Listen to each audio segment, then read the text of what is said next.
Where is my aorta and what does it do? The aorta starts in the middle of the chest, moves up towards the back, and then down the back into your belly. The aorta is the major artery that comes out of the heart and delivers blood throughout our body. Well, the aorta is this big artery that comes right out of the heart, and it goes kind of north toward our chin and then down the back, kind of looks like a candy cane. Think of the aorta like a big highway, and instead of cars going through it, it has blood going through, and it's connected to smaller roads, which are the mid-sized arteries, and that's how blood gets around to the body. Why is my aorta so important? I think that's pretty obvious from the last question. If you didn't have an aorta, you'd just be a puddle of blood. What is a thoracic aortic aneurysm? An aneurysm refers to dilatation or enlargement of a blood vessel to 1.5 times the size it's supposed to be. And when we talk about a thoracic aortic aneurysm, we're talking about an aneurysm of the aorta within the chest cavity. A thoracic aortic aneurysm is when the part of the aorta that's in the chest is larger than it should be. A thoracic aortic aneurysm is an enlargement or widening of the aorta, the biggest blood vessel in the body, when it comes out of the heart and in the chest. A thoracic aortic aneurysm refers to an enlargement of the aorta, and that can occur in a part of the aorta just above the heart. That's called the ascending aorta, or up on top when it turns. That's called the arch of the aorta, or as the aorta goes down the back and serves all of the arterial branches to the various organs. That's called the descending aorta. What's the difference between thoracic and abdominal aortic aneurysm? The aorta is divided into different regions based on where they are in the body. So if it's in the chest, it's called the thoracic aorta. If it's in the abdomen, it's called the abdominal aorta. What is an acute aortic dissection? An acute aortic dissection is a tear in the lining of the aorta, the largest blood vessel in the body, that can develop suddenly and unexpectedly. The aorta has 3 layers to it. The inner lining of the aorta can tear, and blood gets into the media. And it then moves downstream, essentially peeling the lining off on the inside. And actually separates the aorta from being a single tube to being 2 tubes. And that peeling of the lining can also compromise blood flow to branch arteries that come off the aorta and cause harm. And there's the normal place where the blood flows, and then there's what we call a false lumen where the blood is. So an aortic dissection is an acute, typically aortic catastrophe, which we want to diagnose and manage very, very quickly. What is the difference between type A and type B aortic dissections? ¿Cuál es la diferencia entre disección de aorta de tipo A y tipo B? And this is a classification system that developed from a group of surgeons and cardiologists at Stanford. Type A aortic dissection starts in the ascending aorta. That is the first part of the aorta coming out of the heart. The type A aortic dissection means that the tear in the aorta is in the ascending part. So you have the heart squeezing and then the aorta just above that. So the oxygenated blood is coming out of the heart into the aorta. Type B dissection is any dissection that happens in the aorta other than the ascending aorta. The Stanford group basically defined the type of aortic dissection that happens in the more distal part of the aorta, typically after the arch, as the aorta traverses over what we call the arch and then down. There's a spot there where sometimes the aorta can tear, and we call that a type B aortic dissection. How common are acute aortic dissections? Thankfully, it's very uncommon. We don't know for sure the actual incidence of acute aortic dissections, but in the United States, it's probably somewhere in the 10 to 20,000 range. Acute aortic dissection is a relatively rare event as you think about a population. 20,000 is still a lot of folks that get this terrible problem. If you filled a small baseball park with fans and you said, one of those people will have an aortic dissection in the coming year. That's a good way to estimate the rate of aortic dissection. And obviously, we need to do a better job of identifying the factors that cause aortic dissection and hopefully a better job at preventing them. What are the symptoms of an acute aortic dissection? Acute aortic dissections are often missed because the signs and symptoms, including chest pain, are similar to other reasons why people might go to the emergency room. I was driving my car and it felt like somebody took a dagger and stuck it right in my heart while I was driving. The reason aortic dissection can be misdiagnosed is because the symptoms are so nonspecific. They can mimic other diseases. I felt a pop, and then I felt this gush in my chest. The weirdest feeling. I'd never felt anything like it before. I woke up that morning with searing back pain. Pain started to go down my jaw, and I started to feel really numb. It started moving down to my leg, and my right leg went numb. And that's how I knew something was really wrong. And then I started to feel pretty nauseous. My stomach was really upset. I was just off. And that pain continued and got worse in seconds, not minutes. I couldn't really describe exactly what it was, but I had a feeling it was going to kill me.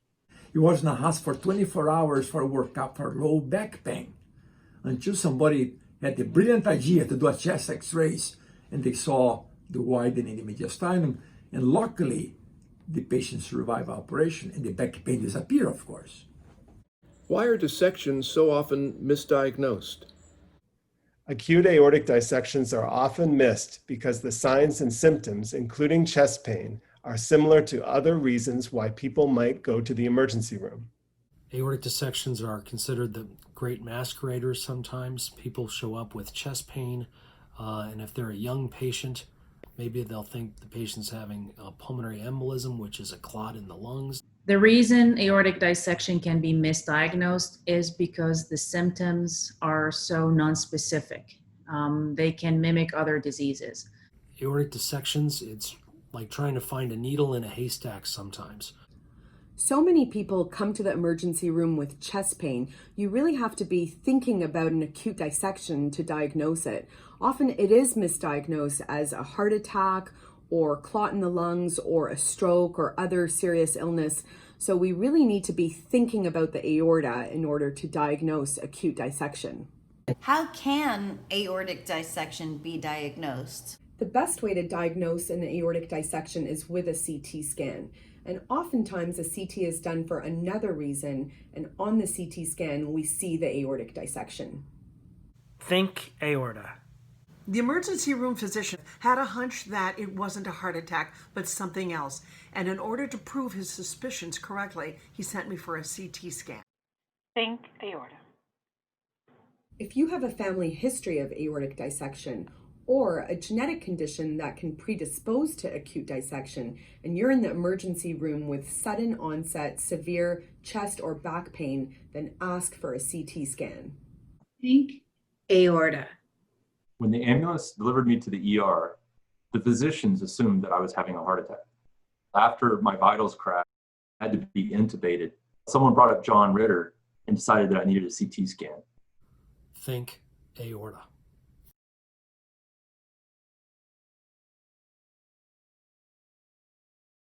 Can a type A dissection be prevented? The type A aortic dissection can, of course, be prevented primarily through awareness of the presence of aneurysms and of underlying diseases and family history of an aortic dissection. The principal way of preventing aortic dissection is prophylactic surgery to replace the aortic root when the feeling about the risk of dissection is high enough to justify the surgery. Medical therapy is also important. Minimize the pressure on the aortic wall. So taking the blood pressure on a daily basis, ensuring that the systolic's less than 130 is what I usually recommend for my patients. That can be achieved through a variety of medications, usually beta blockers, ACE inhibitors, and sometimes calcium channel blockers. But working with your doctor to coordinate a drug regimen that works for you is ideal. Number 2 is exercise restrictions. So what we want to try and minimize is, once again, pressure on the aorta. So lifting heavy weights is not recommended. Depending on your body size as well as your aortic pathology, your doctor will give you personalized exercise recommendations and restrictions that you should abide by. And obviously, avoiding any illegal drugs that may cause high blood pressure scenarios. What kind of genetic syndromes put someone at risk? The incidence in individuals with underlying genetic aortic disorders is much higher, and that incidence depends on what the specific disorder is. There are different types of genetic or heritable thoracic aortic aneurysm diseases or conditions that place someone at risk for aortic dissection. And we like to divide those up to those that have outward features, or we call syndromic heritable thoracic aortic diseases. And these have recognizable features, like in Marfan syndrome, or Loeys-Dietz syndrome, or vascular Ehlers-Danlos syndrome, or Turner syndrome. In another broad category, which is probably even much more common, those without recognizable outward features. These are called non-syndromic heritable thoracic aortic aneurysm conditions. And many genes associate with non-syndromic conditions. Is pregnancy a risk factor for aortic dissection? I was 37 and a half weeks pregnant when I had my type A aortic dissection. Aortic dissection is not a common event in pregnancy. However, studies have shown that pregnancy is an independent risk factor for aortic dissection. It's even a higher risk in women who have a known gene or a syndrome that is related or causing a disease in the aorta. Hormone changes that normally occur in pregnancy can put you in jeopardy if you're at higher risk. I had a C-section and my aortic surgery on the same table. In younger female who are pregnant or after delivery, the pain and the symptoms can sometimes be mistaken as pains that are related to the labor and the delivery itself. The normal monitoring that we'll use to watch your aorta during pregnancy are echocardiograms, which are ultrasounds we do of the heart, and MRIs, which use magnets to make images of your entire aorta. In emergency situations, regardless of whether you're pregnant, a CT scan is the best test to do to figure out if you have an aortic dissection. There is potentially a small dose of radiation that goes to you and the baby, but in finding out that there is an aortic dissection is vital for your and your baby's life. ¿Qué es una válvula aórtica bicúspide? What is a bicuspid aortic valve? The aortic valve regulates the flow of blood from the heart to the rest of the body. A normal aortic valve has 3 leaflets. On profile, it looks like a Mercedes-Benz logo. Occasionally, 2 of these leaflets are fused, which would make it into a bicuspid as opposed to a normal tricuspid aortic valve. Patients with bicuspid aortic valves have a higher risk of developing valvular disease. This can be narrowing or stenosis, as well as leakage or regurgitation. Patients with bicuspid aortic valve also have a higher risk of developing aortic aneurysms and dissections. Why is knowing your family medical history so important? If someone in your family has had an acute aortic dissection, you may be at an increased risk. If you know you're at risk because of your family history, then anytime you get a sudden severe symptom or worrisome symptom, your doctors should know immediately that you have a family history of aortic dissections, because being mindful of that is the best way to get to a quick diagnosis. Talking with your family members about medical history is an important step in determining your risk for aortic aneurysm and dissection. If you have a family history of aortic dissection, or a genetic condition that can predispose to acute dissection, and you're in the emergency room with sudden onset severe chest or back pain, then ask for a CT scan. Who should get genetic testing, and how's it done? If you have thoracic aortic disease and fall into one of these groups, we are recommending genetic testing. If you have a family history of thoracic aortic disease, if you have features of Marfan syndrome or Loeys-Dietz syndrome or another syndrome associated with thoracic disease, and if you are under the age of 56 years and have had an acute aortic dissection. The genetic alteration tells us how to manage your aortic disease. In addition, it will tell us if you're at risk for other problems with your arteries. The genetic alteration can tell us who in the family is at risk for aortic disease and who in the family is not at risk for aortic disease. Genetic testing is easy. We provide you with a tube, you spit into the tube, and then we send it off for genetic testing. It typically takes about 4 weeks to get the results back. Where does genetic counseling come in? Genetic counseling before and after genetic testing will help you understand the risks to your family members and the results of the genetic testing. If someone in your family has been diagnosed with an aortic aneurysm or dissection, it does mean you're at higher than average risk. This is why it's important to talk with your healthcare providers or visit a genetic counselor to review the recommended aortic imaging and genetic testing options available to you and your family. Anyone who has an aortic dissection in pregnancy should have someone on their team with expertise in genetics, which is a genetic counselor or a clinical geneticist, and they have specialized skill sets to take a thorough family history. What kind of research is being done? In the Aortic Dissection Collaborative, we are engaging people living with aortic dissections to identify research priorities based on what is important to them. This is called patient-centered outcomes research. Our goal is to understand the genotype-phenotype correlation between risk factors for aortic dissections and the outcomes after aortic dissections. This would dictate the best surgical approach in order to treat them, or if we need to use medical management.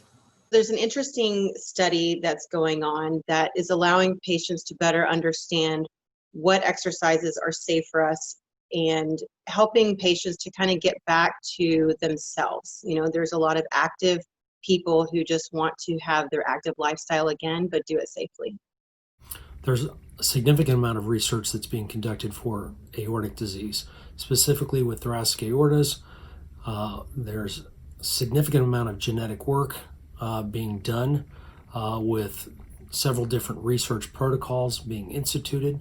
With the advent of genetic testing, we get positive results, we get negative results, and then we get variant of unknown significance.